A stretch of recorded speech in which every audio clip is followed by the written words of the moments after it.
งสองไม้ปองเป็นคู่กันแล้วฟังเป็นผัวทิพย์เมียแก้วแน่แล้วพบความสุขสันต์วางมอบชีวิตจิตใจไว้อกเดียวกันต่างก็ศรัทธายึดมั่นไฟฝันเธอวันวิวาพ่อแม่ญาติมิตรต่างขีดสวยเติมเสริมสร้างช่วยเป็นพลาทุกอย่างให้สมดังปรารถนาให้คู่สมรสสมฮักสมดังอุลาพี่น้องเพื่อนฝูงทั่วหน้าต่างก็มาให้อวยพรใส่จงของหากให้ยืนยาวมันอย่าเปพันสัววันเกเท่าลงไปทรัพย์สินเงินทองขอจงเนื่องน้องหลั่งไหลแม้เกิดเป็นลูกหญิงชายให้เลิกด้วยปฏิภาณบัดนี้ทั้งสอ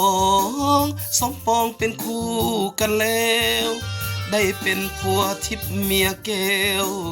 แน่แล้วพบความสุขสันต์แม้นยามพังพาผิดไปอภัยให้กันดวงใจสองจงยึดมันดังคำควรผัวเดียวเมียเดียว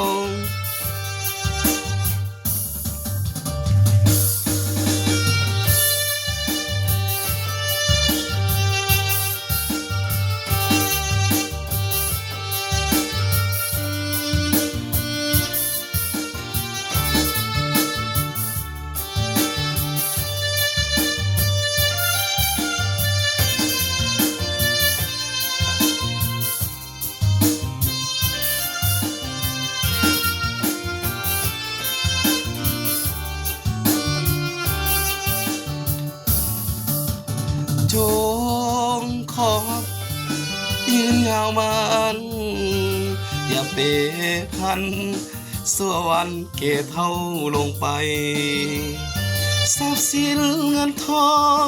ขอจงเนื่องน้องหลั่งไหลแม้เกิดเป็นลูกหญิงชาย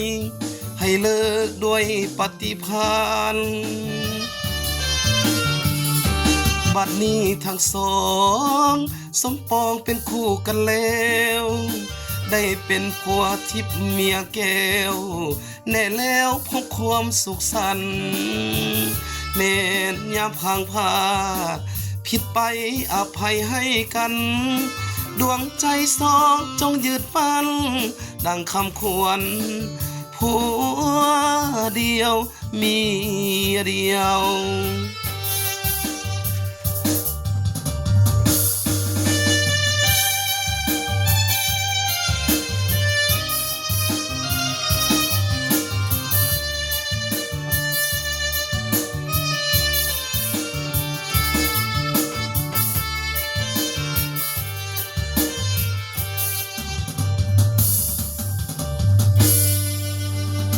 ยิ้มไหมวะน่าบุญจะดูแก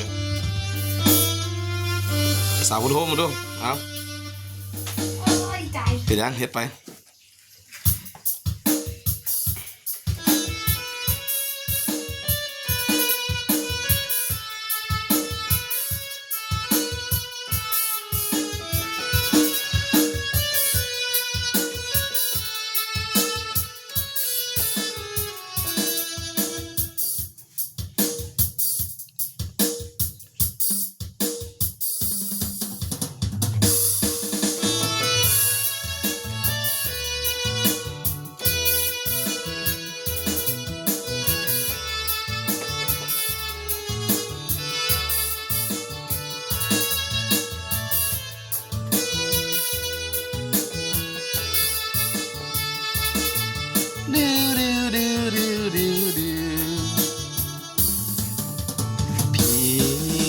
ครั้งหนึ่งที่ข้าได้เห็น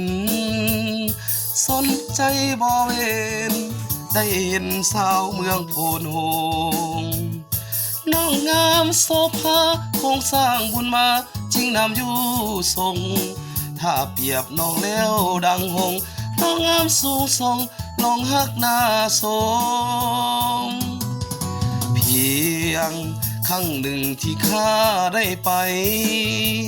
ทราบซึ้งตึงใจหรือไทยของข้าสิ้นสม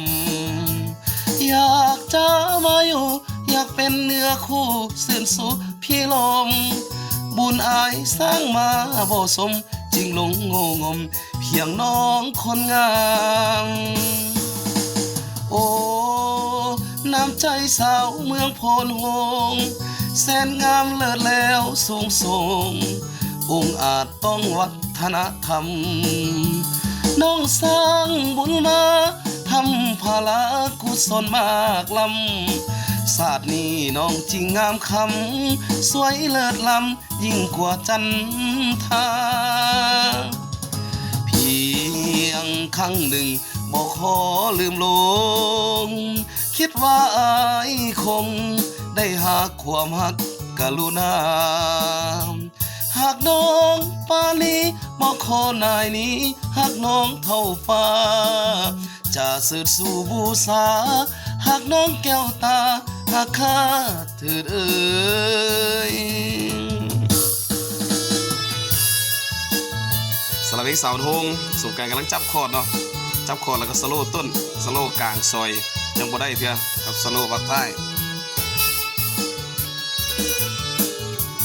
ใครก็หาดีโอ้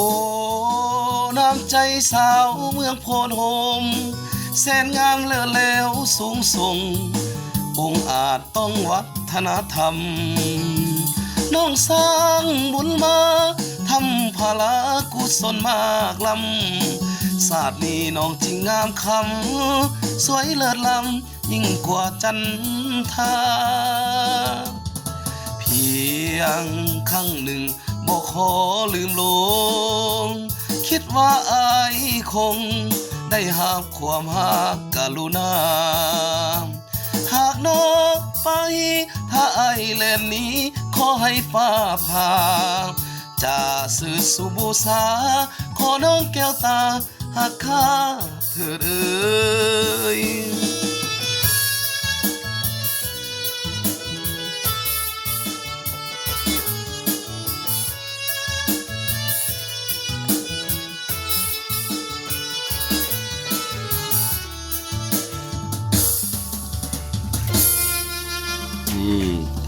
เดี๋ยวเพลงนี้ถือจับคอร์ดมันก็มีแต่สโลว์ต้น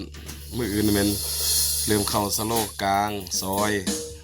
แล้วก็ท้ายเนาะเป็นเพลงที่เท่าไหร่นี้ลูกเพลงที่7บอดเป็ดฮะ6แม่นสมรู้สมฮักฮะ6 เสาพันเด้ไล่มาเบิ่งไล่เบิ่ง6มันสมรู้สมฮัก5มันเสาพันเยอะอย่าร้อนโอเค7เพลงที่7เดี๋ยวบทสมบูรณ์เถอะ